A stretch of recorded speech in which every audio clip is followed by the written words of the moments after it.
এই পাথর দেখতে পাচ্ছেন আপনি? কত গোল, কতটা চকচকে। বাচ্চাদের অনেক সময় এটা নিয়ে খেলতে ভালো লাগে, আর কেনই বা লাগবে না। কতটা সুন্দর আর মসৃণ এটা। কিন্তু আপনি কি কখনো ভেবে দেখেছেন এই পাথর আগে কি ছিল?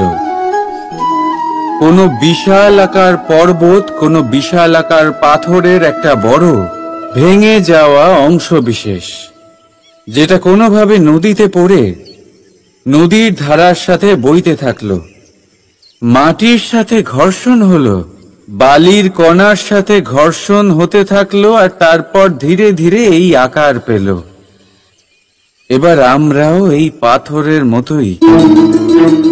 তাই মনে রাখবেন, আপনার ব্যক্তিত্ব, আপনার এই স্বরূপ ঈশ্বরের দেওয়া কখনোই নয়। হ্যাঁ, প্রকৃতি অবশ্যই আপনাকে জন্ম দিয়েছেন, কিন্তু আপনি নিজে নিজের ব্যক্তিত্বের রচয়িতা। আর আপনি তা রচনা করেন কঠিন পরিস্থিতির মুখোমুখি হয়ে, সংকটের ধারা পার করে।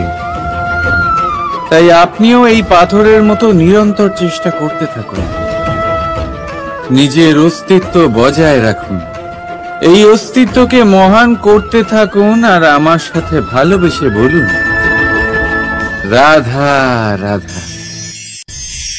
দেখতে গেলে এই সংসার বড়ই সুন্দর, কিন্তু আসল সত্যি এটাই যে সংসারে সবকিছু নশ্বর। যেটা কাল ছিল তা আজ নেই, যা আজ আছে তা কাল ছিল না, আর যা আজ আছে তা কালও থাকবে না।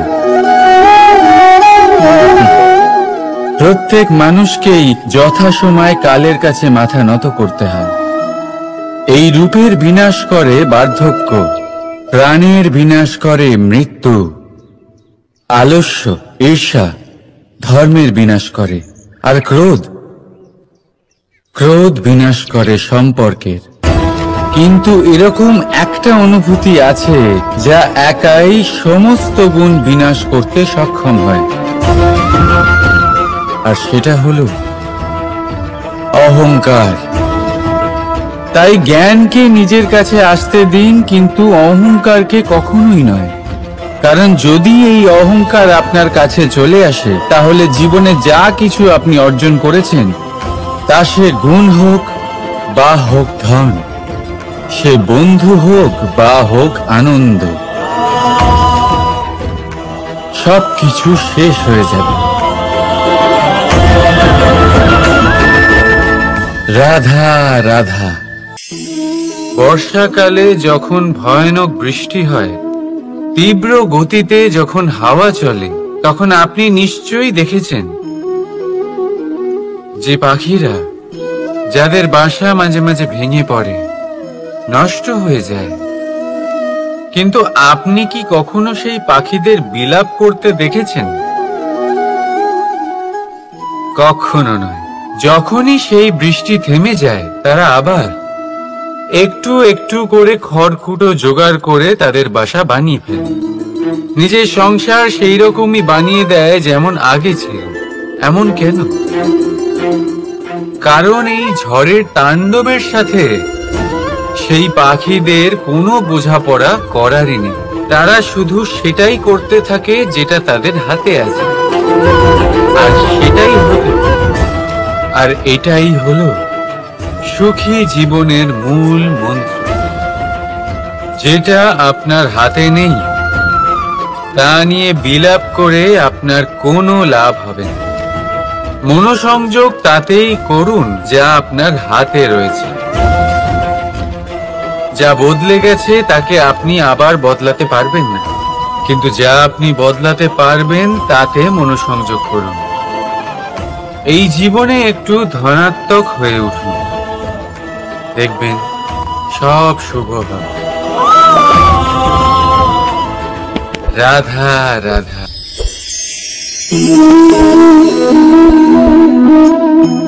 ছোটবেলায় একটা জিনিস আমি কখনো বুঝে উঠতে পারিনি। আমি সবসময় আশ্চর্য হয়ে থাকতাম যে এটা কি করে সম্ভব হতে পারে। ব্যাপারটা ছিল এরকম, আমি আমাদের গোয়াল ঘরে দেখতাম ভিন্ন ভিন্ন রং রূপের গাভী। কারোর রং কালো তো কারোর রং সাদা, কেউ খয়েরি তো কারোর রং বাদামি। এবার আমি দেখতাম কারোর কারোর শিং বড় তো কারোর এত ছোট যে দেখাই যায় না। কোনো গাভী আকারে ছোট ছিল তো কেউ একটু বড়। কিন্তু যখন সেই সব গাভী দুধ দিত তখন আমি দেখতাম সেই সব দুধ সমান, রং সমান, স্বাদ সমান, গুণও সমান, আর সমান পুষ্টিও। এবার আমি এটা বুঝতে পারতাম না।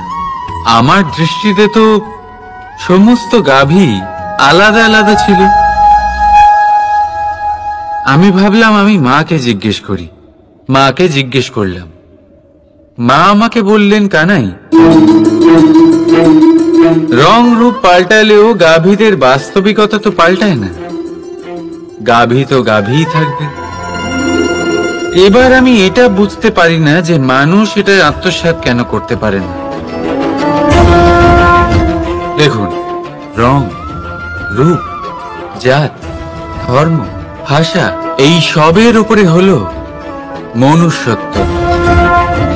আর মনুষ্যত্বের একটাই ধর্ম, আর সেটা হলো প্রেম। তাই এই প্রেম আপনি সকলের সাথে ভাগ করে নিন। প্রেমের সাথে সকলের সেবা করুন। এই মনুষ্যত্বর অমৃত চেখে দেখুন, আর আপনি বুঝে যাবেন যে আমরা কেউ আলাদা আলাদা নই, আমরা সবাই সমান। রাধা রাধা। সাগর, কত বিশাল হয় এই সাগর! কি না করতে পারে এই সাগর! এক মুহূর্তের মধ্যে সব ধ্বংস করে দিতে পারে, প্রলয় ডেকে আনতে পারে, সংসার মুছে ফেলতে পারে। এই সাগর জীবন জ্যোতি নিভিয়ে দিতে পারে। কিন্তু এই সাগর যা মেটাতে পারে না তা হলো একজন তৃষ্ণার্তের তৃষ্ণা। অন্যদিকে এই ঘোড়া, যা এতটাই ছোট যে গোপিনীরা একসঙ্গে অনেকগুলো নিয়ে চলতে পারে, কিন্তু এই ছোট ঘোড়া অনেকের তৃষ্ণা মেটাতে পারে। এবার বলুন, জল সাগরেও আছে, আবার এই ঘোড়াতেও। তাহলে পার্থক্য কোথায়? এখানে পার্থক্য হলো তাদের আচরণের মধ্যে। একজন মাটির মধ্যে মিষ্টি জল ধরে রাখে তো আরেকজন নিজের নোনা জলের আঘাতে যে কাউকে মাটিতে মিশিয়ে দিতে পারে। আপনি কি হতে চাইবেন? সাগরের নোনা জল হয়ে কারোর আশা চূর্ণ বিচূর্ণ করে দিতে, নাকি মিষ্টি জলের ঘোড়া হয়ে কারোর তৃষ্ণা মেটাতে? সিদ্ধান্ত আপনার। রাধা রাধা। কতবার এমন হয় আপনি কোনো কাজ করার জন্য কাউকে দায়িত্ব দেন, কিন্তু সেই ব্যক্তি সেই কাজ সম্পন্ন করতে পারে না, অসম্পূর্ণ রেখে দেয়, অথবা ঠিকভাবে করতে পারে না। এবার এই পরিস্থিতিতে কি হয়? আপনি ক্রুদ্ধ হয়ে যান, তার উপরে আপনি রেগে যান, তাকে তিরস্কার করেন, আর তারপরে সেই কাজ সম্পন্ন করতে আপনি নিজেকেই নিযুক্ত করেন, আর শেষ পর্যন্ত সেই কাজ সম্পন্ন হয়েই যায়। এবার এই বিষয়ে সমস্যা সেই ব্যক্তির চেষ্টায় নয়, সমস্যা আপনি যে সেই ব্যক্তিকে ভরসা করলেন তার ছিল। আমরা অন্যের প্রতি ভরসা করাকে প্রথম পদক্ষেপ বানিয়ে, আর নিজের উপরে বিশ্বাসকে শেষ সম্বল। কিন্তু তার বদলে এটাই হওয়া উচিত যে নিজের উপরে ভরসাকে আমরা প্রথম পদক্ষেপ বানাই, তাকে নিজের সহায় মানতে হবে। যদি আপনি এমন করেন তাহলে পরিণাম আরো সুখকর, আরো আনন্দদায়ক হবে। তাই মনে রাখবেন, এই সংসারে আপনার সব থেকে বড় ভরসা আর কেউ নেই। এই সংসারে আপনার সব থেকে বড় রক্ষাকর্তা আর কেউ নেই, বরং আপনি নিজেই। রাধা রাধা। আসুন আপনাকে একটা প্রশ্ন করছি, সোনা আর লোহার মধ্যে তফাৎ কি? এবার বেশিরভাগ লোকের উত্তর এটাই হবে যে সোনা বহুমূল্য। সোনার মূল্য লোহার থেকে আমাদের আরো বেশি সুন্দর দেখায়। অন্যদিকে লোহা সেই সৈনিকদের ঢাল ও তলোয়ার হয়ে তাদের রক্ষা করে, যারা আমাদের প্রাণকে রক্ষা করেন। এই সৈনিক না থাকলে আমাদের প্রাণও থাকবে না। এবারে বলুন, সোনার মূল্য বেশি হওয়াতে কি লোহার মূল্য কমে যায়? কখনোই নয়। ঠিক সেইভাবে এই জীবনে আপনি যতই চেষ্টা করুন, কিছু না কিছু এমন থেকে যাবে যা আপনি কখনোই পাবেন না। আর সেই কারণে নিজেকে অক্ষম মনে করা অনুচিত। হতে পারে আপনার কাছে সেই গুণ আছে যেটা সংসারে আর কারোর কাছে নেই। সেই গুণটাকে চিনুন, সেটাকে বাড়ান আর সেটাকে ব্যবহার করুন। তাই মনে রাখবেন, সংসারে প্রত্যেকটা ব্যক্তি বিশেষ হয়, আর এই সংসারে সবাই সবকিছু পায় না। নিজেই দেখে নিন, সোনাকে যে দোকানে সাজিয়ে রাখা হয়, সেই দোকানের তালা লোহা দিয়ে তৈরি হয়। রাধা রাধা। ধন খরচ করেও একটা জিনিস আমরা কিনতে পারবো না, আর তা হলো একটা মুহূর্ত। কি হলো? সত্যি সামনে এসে গেল। সত্যি হলো এটাই যে জগতে সব থেকে বেশি মূল্যবান সময়। সেই সময় যেটা আমরা এমনি নষ্ট করে দিই, অকাজে, কখনো কোনো আশাতে, কখনো শোক করে, কখনো ঘটে যাওয়া দিনের কথা ভেবে, তো কখনো ভবিষ্যতের চিন্তাতে। এই সময়ের সদ্ব্যবহার আমাদের করা উচিত। এই সময়ের সদ্ব্যবহার করে আমাদের ধন অর্জন করা উচিত, মহান কাজ করা উচিত, আমাদের ব্যক্তিত্বকে উদার করা উচিত, ভালো কাজ করা উচিত, সকলের সাথে আনন্দ ভাগ করা উচিত।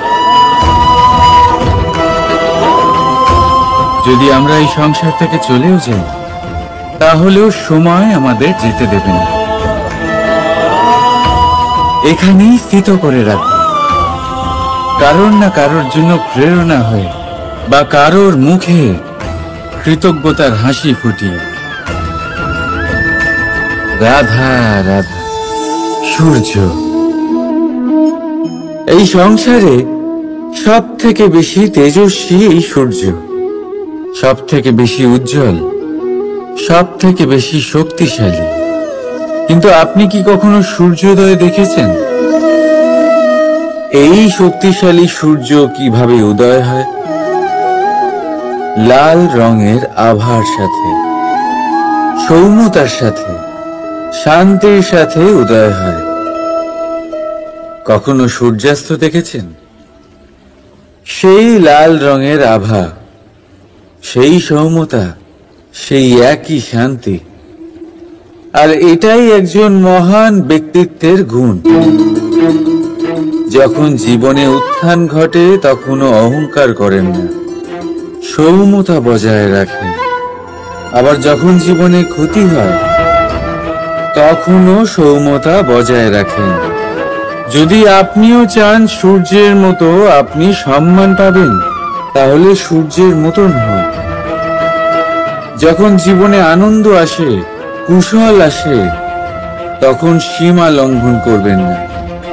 যখন জীবনে দুঃখ আসে, কষ্ট আসে, বিনাশের পথে অগ্রসর হবেন না। সৌম্য থাকুন, শান্ত থাকুন, সূর্যের মতো চকচক করতে থাকুন। কারণ সব মুহূর্তের মতোই এটাও একটা মুহূর্ত। তাতে আপনি আনন্দ লাভ করুন, বা পান দুঃখ, এই মুহূর্ত অবশ্যই চলে যাবে। রাধা। আপনি ওই কথাটা নিশ্চয়ই শুনেছেন, যখন ভগবান একটা দরজা বন্ধ করেন তখন অন্যদিকে অনেক দরজা খুলে দেন। এবার এই দরজা, এই সমস্ত পথ আমরা দেখতে পাই না, অনেক সময় আমরা বুঝতে পারি না, হারিয়ে যায় সব। কখনো কখনো মনে হয় যে এই কথাটাই মিথ্যে, কিন্তু আসলে তা তো নয়। তাহলে হারিয়ে যায় কেন?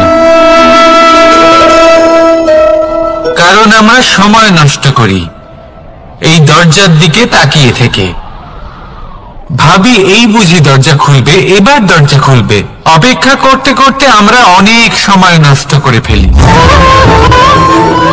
এত সময় নষ্ট করি যে আমরা দেখতে পাই না, খুঁজে পাই না সেই সমস্ত দরজা আর পথ যা আমাদের জন্য খোলা রয়েছে। যদি খুঁজেই না পাই তাহলে তা ব্যবহার করব কি করে? মনে রাখুন, ভগবান সব সময় আমাদের সাথে রয়েছেন, আমাদের সাহায্য করছেন। এই পথ সব সময় আছে, সর্বত্র আছে। দরকার রয়েছে শুধুমাত্র দৃষ্টির, দৃষ্টিভঙ্গি এবং ভাবনার। এই দৃষ্টিকে বিস্তৃত করুন, এই দৃষ্টিভঙ্গিকে ধন্যাত্মক করে তুলুন, আর এই ভাবনা, এর সীমা একটু বাড়িয়ে তুলুন। তারপর দেখবেন সব খুঁজে পাবেন। আসলে কি, এই যে ঈশ্বর, এই যে পরমাত্মা, তা আমাদের সাথে রয়েছে, আমাদের মনের মধ্যে রয়েছে। যিনি তাকে মন থেকে চাইবেন তিনি তাকে মনের মধ্যে অবশ্যই খুঁজে পাবেন। যদি উনি মন থেকে চান পথ খুঁজে পেতে, তাহলে তিনি অবশ্যই পথ খুঁজে পাবেন। তাহলে আসুন আমার সাথে ভালোবেসে বলুন, রাধা রাধা। ধর্ম। আমরা সকলে ধর্মের বিষয়ে কথা বলি, কখনো নিজের ধর্মের বিষয়, আর কখনো অন্যের ধর্মের বিষয়। কখনো আমরা অধর্ম দেখলে সেই বিষয়ে কথা বলি। অনেক রকম আলোচনা হয়, কিন্তু এই ধর্ম আসলে কি, সেটা কি কেউ বোঝে? যদি আমি আপনাকে উত্তর দিই, এই উত্তর সরল। ধর্ম হলো তাই যা মানুষকে অন্য মানুষের সাথে, সমস্ত বিশ্ব সংসারের সাথে আনন্দ সহকারে বাঁচতে শেখায়। সেই জন্য আপনি যদি কখনো কোনো ধর্মীয় স্থানে যান, সেই ধর্মীয় স্থানে গিয়ে আপনার শান্তির অনুভূতি হয়, তাই না? কিন্তু দেখুন, ধর্মের জ্ঞান থাকলেই সেই মানুষ ধর্মের পথে চলতে পারবে এমন কোনো কথা নেই। অনেক সময় সম্পর্কে যখন সংঘর্ষ বেড়ে যায়, তখন ইচ্ছের জন্ম হয়, ক্রোধের জন্ম হয়, অহংকারের জন্ম হয়, আর তারপর বিনাশ হয়ে যায় এই ধর্মের। সেই জন্য দ্বিতীয় সব থেকে গুরুত্বপূর্ণ গুণ যা আমার সারথীর মধ্যে থাকা উচিত, তা হলো ধর্মবীর হওয়া। এবার দেখতে হবে সেটা এই যে কে হবে সেই ব্যক্তি যিনি এই স্বয়ম্বরে নিজের ধর্মে অটল থাকবেন।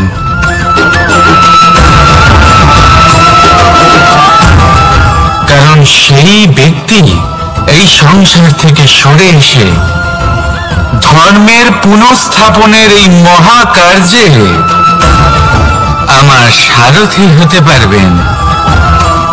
তাহলে আসুন আমার সাথে ভালোবেসে বলুন, রাধা রাধা। কর্ম, ধর্ম, জ্ঞান, এই তিন স্তরে অনেক মানুষ পৌঁছতে পারেন। অনেকে এই পরীক্ষা দিয়ে তাতে উত্তীর্ণ হয়ে যেতে পারেন, কিন্তু শিখরে পৌঁছে শাসন তিনিই করতে পারেন যার কাছে এই চতুর্থ গুণটিও থাকে।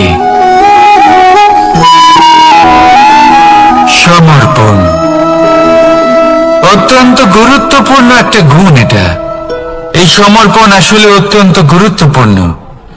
পূর্ণ সমর্পণ দরকার নিজের লক্ষ্যের প্রতি, সমর্পণ নিজের কর্তব্যের প্রতি, সমর্পণ নিজের আত্মার থেকে নির্গত স্বরের প্রতি, সমর্পণ নিজের রথির প্রতি, অর্থাৎ আমার প্রতি।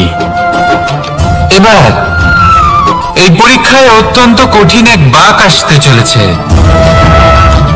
যেখানে সারথীকে সমর্পণের নিরিখে পরীক্ষা করা হবে, আর তাতে উত্তীর্ণ হওয়ার পরেই তার হাতে ধর্ম স্থাপনের রথের রাশ তুলে দেওয়া হবে। দেখা যাক কি হয়। ততক্ষণ আপনি প্রসন্ন থাকুন আর আমার সাথে ভালোবেসে বলুন, রাধা রাধা। মাকড়সারা ভীষণ পরিশ্রম করে এটা তৈরি করে, নিজের শরীরের রস দিয়ে এই জাল বনে। আপনি কি এটার উদ্দেশ্য জানেন? আসলে মাকড়সা এই জালে ছোট কীটপতঙ্গ ধরে তাদেরকে খাদ্যরূপে গ্রহণ করে। কিন্তু আপনি কি এই কথা জানেন যে একদিন মাকড়সা নিজেই নিজের জালে জড়িয়ে মৃত্যুবরণ করে থাকে? বলুন, কি করেন আপনি এই জাল দেখতে পেলে?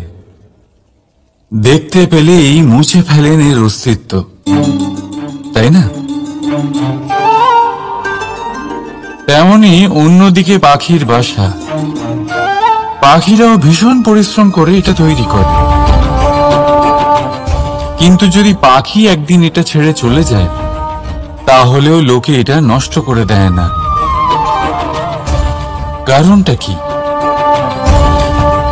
এর কারণ হলো এর নির্মাণ জীবন সঞ্চারের জন্য করা হয়েছিল, নষ্ট করার জন্য নয়। তাই মনে রাখবেন, জীবনে আপনার পরিশ্রম যতই বেশি হোক না কেন, যদি আপনার লক্ষ্য শুভ না হয়, তাহলে আপনারও বিনাশ নিশ্চিত। তাই সৃজন করতেই থাকুন আর মুগ্ধ হয়ে বলুন, রাধা রাধা।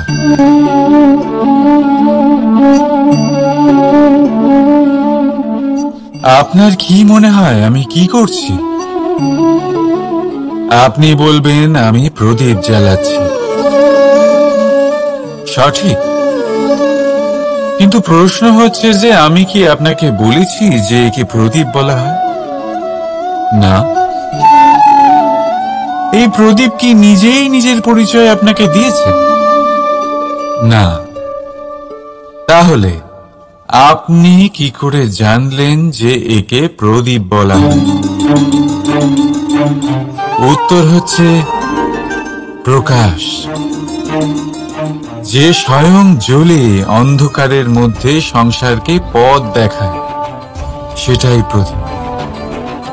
যা নিরাশার মাঝে আশার আলো প্রদর্শন করে, সেটাই প্রদীপ। অপর দিকে আছে সাপ, যাকে না দেখেও তার ফনার আওয়াজ শুনেই লোকে ভয় পেয়ে যায়। তার মানে ব্যক্তির পরিচয় তার কর্মের দ্বারা পাওয়া যায়। তাই আপনার এটা বলার প্রয়োজন নেই যে আপনার পরিচয় কি। এটা আপনার কর্মই নিশ্চিত করবে যে লোকে আপনাকে প্রদীপ ভেবে ভালোবাসবে নাকি সাপ ভেবে ভীত হয়ে থাকবে। রাধা রাধা। সময় কত বিচিত্র হয়। সময় আমাদের পক্ষে থাকলে আমরা নিজেদের রাজা মনে করে নিই, আর সেই সময় যদি বিপক্ষে চলে যায়, তাহলে নিঃস্ব হতে সময় লাগে না। তাই মানুষের একটা অভ্যেস আছে, খারাপ সময়ের জন্য কিছু সঞ্চয় করা। আত্মীয়, বন্ধু, খারাপ সময় পাশ থেকে সরে যায়।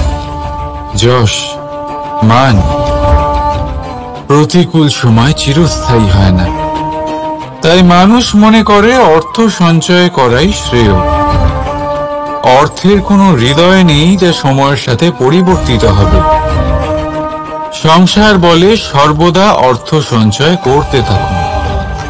খারাপ সময় অবশ্যই কাজে লাগবে, কিন্তু আমি বলবো শুভ কর্ম করতে থাকুন, আনন্দে থাকুন, নিজের ওপর আর ঈশ্বরের ওপরে বিশ্বাস রাখুন। খারাপ সময় কখনো আসবেই না।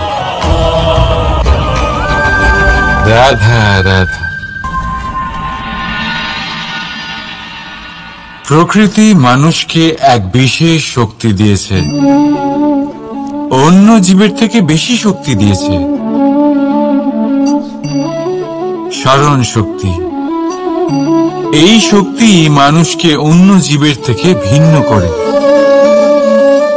ইতিহাস রচনা করার প্রেরণা দেয়, জ্ঞানকে বংশানুক্রমে এগিয়েও নিয়ে যায়। আর যারা ভুলে যান,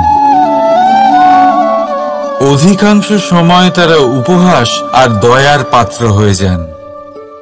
কিন্তু এটাই কি প্রকৃত রূপে সত্য? না। এই স্মরণ শক্তি মানুষের বিকাশে সব থেকে বড় বাধা হয়ে দাঁড়ায়, তার মনকে দূষিত করে দেয়।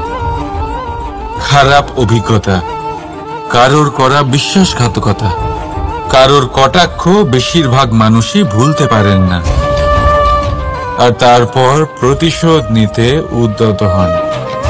প্রথমে সময় নষ্ট করেন প্রতিশোধের প্রস্তুতিতে, আর তারপর সময় নষ্ট করেন প্রতিশোধ নেওয়ার সুযোগ খুঁজতে।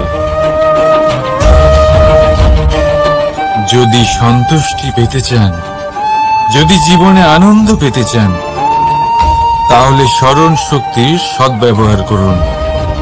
নিজের স্মরণ শক্তিকে চালনা করুন শুধুমাত্র ভালো কথা আর ভালো স্মৃতির দিকে। জীবনে আনন্দ পাবেন। রাধা রাধা। মানুষ নিজের পরিবারের জন্য কত কিছুই না করে, দিন রাত পরিশ্রম করতে থাকে যাতে তার পরিবারের প্রয়োজন পূরণের জন্য অর্থ রোজগার করতে পারে। কিন্তু শুধু অর্থ রোজগার করাটাই কি যথেষ্ট? আপনি বলবেন, হ্যাঁ নিশ্চয়ই, অর্থ দিয়ে সব কিছু পাওয়া যায়, বিদ্যা পাওয়া যায়, বাড়ি পাওয়া যায়, ওষুধ পাওয়া যায়, আর কত কিছুই না পাওয়া যায়। এই সব একটা পর্যায় পর্যন্ত সঠিক, কিন্তু একটু মন দিয়ে ভেবে দেখুন, যখন কোনো শিশু অসুস্থ হয়ে পড়ে তখন সে ওই তিক্ত ওষুধ কেন খেয়ে নেয়? এই জন্য কারণ ওর পিতা সেই ওষুধ অর্থ দিয়ে কিনেছে? না, বরং এই জন্য কারণ তার পিতা যে তার সামনে দাঁড়িয়ে, তার উপরে তার বিশ্বাস আছে। বিশ্বাস আছে যে উনি তার কিচ্ছু হতে দেবেন না। এই বিশ্বাস, এই সংস্কার, এই শিক্ষা কখনো অর্থ দিয়ে পাওয়া যায় না। এটা পাওয়া যায় সেই সময় থেকে যা মাতা পিতা তাদের সন্তানের সাথে কাটিয়েছেন। তাই জীবনে অর্থ অবশ্যই উপার্জন করুন, কিন্তু নিজের পরিবারকেও সময় দিন, আনন্দ পাবেন। রাধা রাধা। বিরোধিতা এমন এক শব্দ যা শুনে আমরা সবাই ভয় পেতে থাকি। যদি কেউ আমাদের বিরোধিতা করে তা আমাদের সহ্য হয় না। আমরাও কারোর বিরোধিতা করে কোনো শত্রুতা করতে চাই না। এই ধরনের ভাবনা আমাদের মনে আসতেই থাকে। কিন্তু বিরোধিতা এই শব্দ আপনার শান্তির জন্য, আপনার সুখের জন্য কতটা গুরুত্বপূর্ণ তা আপনারা জানেন না। তাই যদি কাল এসে কেউ আপনার বিরোধিতা করে, তখন সবার আগে নিজেকে যাচাই করুন। আপনি কি ভুল করেছেন? আপনার দোষ কি? নিজের মধ্যে কি ত্রুটি আছে সেটা বোঝার চেষ্টা করুন। নিজেকে সংশোধন করার চেষ্টা করুন, তারপর দেখুন বিরোধিতার এই আগুন আপনাকে স্বর্ণ থেকে কুন্দন বানিয়ে তুলবে। বলা হয় এই সংসারে খারাপ বেড়েই চলেছে, কিন্তু তার কারণ এ নয় যে খারাপ মানুষ বেড়ে চলেছে। তার কারণ হলো যে ভালো মানুষ, যাদের ভালো চিন্তা, ভালো বিচারধারা আছে, তারা খারাপের বিরোধিতা করতে পারে না। যদি আপনার সম্মুখে কোনো খারাপ কর্ম হয়, তাহলে তার বিরোধিতা করতে সংকোচ করবেন না, কারণ বিরোধিতার এই আগুন মন্দকে পিছুপা হতে অবশ্যই বাধ্য করে। রাধা রাধা। বিশ্বাস, জীবনে বিশ্বাস কতটা গুরুত্বপূর্ণ। একজন স্ত্রী তার স্বামীর হাত ধরে যে কোনো জায়গায় যেতে পারেন, এর কারণ হলো বিশ্বাস। তার নিজের স্বামীর ওপরে বিশ্বাস আছে। যখন একজন মা তার ছোট বাচ্চাকে কোলে তুলে হাওয়ায় ওঠায়, তখন সেই বাচ্চা ভয়ভীত হয়ে যায় না। তার কারণ হলো বিশ্বাস।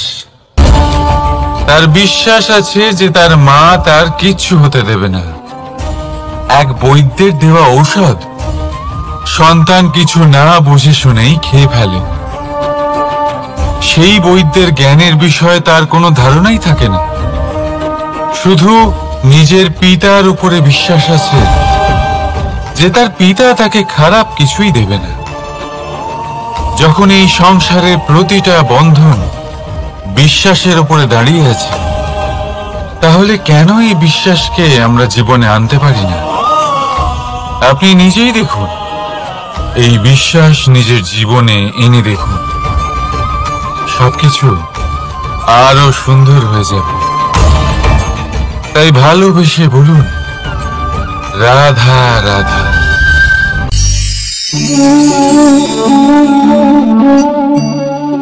অহংকার,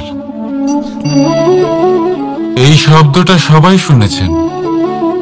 বহু মানুষকে আপনি এটা বলতে শুনেছেন যে ওই ব্যক্তির অহংকার আছে, ওই মানুষটির ক্ষমতার অহংকার আছে, ওই ব্যক্তির নিজের রূপ নিয়ে অহংকার আছে, ওই ব্যক্তির নিজের অর্থের অহংকার আছে, ইত্যাদি ইত্যাদি। কিন্তু এই অহংকার, এর অস্তিত্ব হয় কি করে? এবারে একবার এই হাতটা দেখুন। যদি এই হাতের 5 আঙ্গুল উঠে দাঁড়ায়, আশীর্বাদ। আর যদি এই হাতের 5টা আঙ্গুল একসাথে মুঠো হয়ে যায়, শক্তি, সংকটের বিরুদ্ধে ঢাল।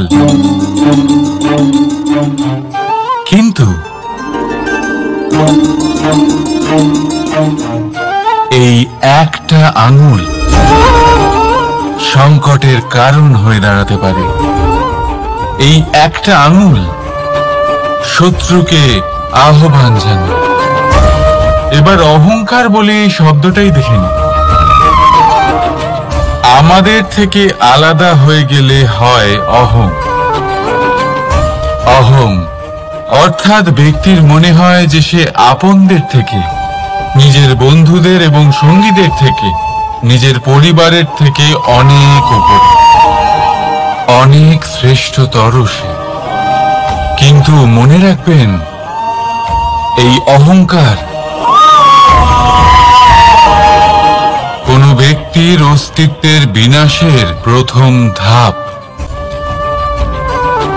তাই ঝেড়ে ফেলে দিন এই অহংকারকে, আর বিশ্বাস করুন আমাদের ওপর, কারণ তখনই আপনি শান্তি পাবেন, আর সেই শান্তির সাথে বলে উঠবেন, রাধা রাধা।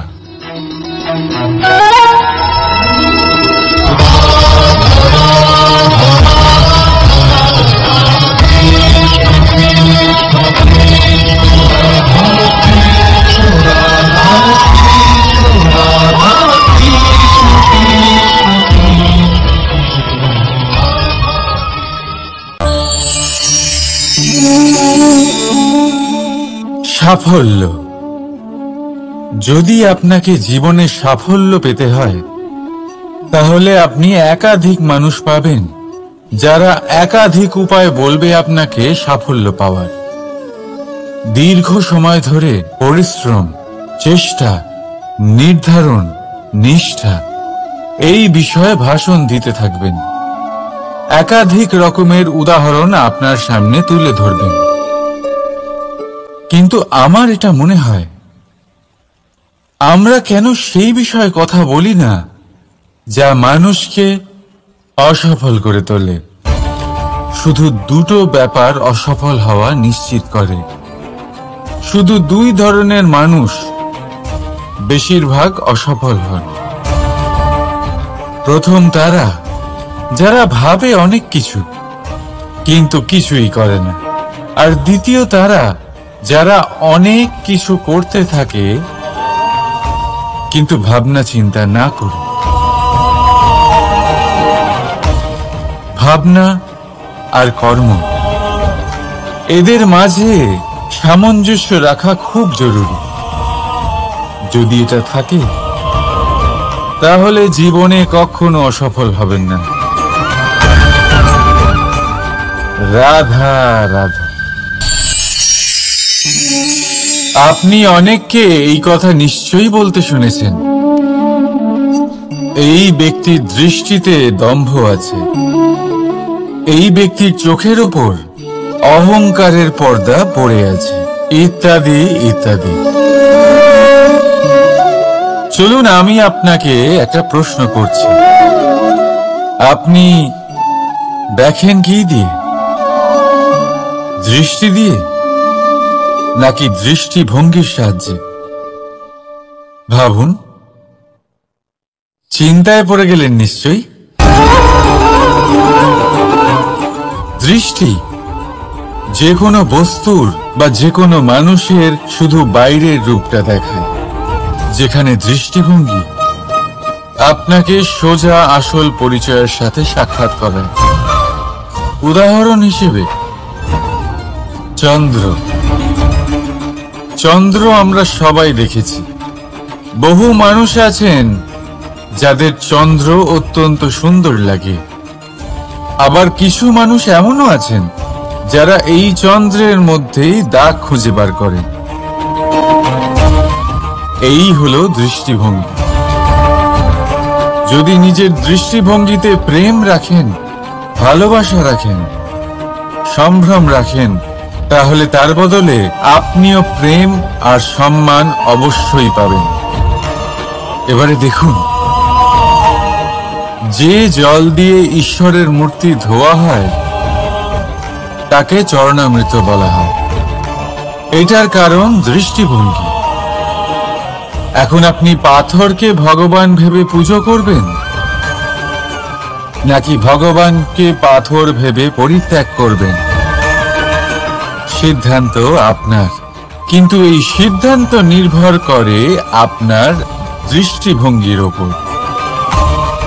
তাই নিজের দৃষ্টিভঙ্গি শুভ রাখুন, নিজের দৃষ্টিভঙ্গিতে ভালোবাসা রাখুন, আর আনন্দে বলুন, রাধা রাধা।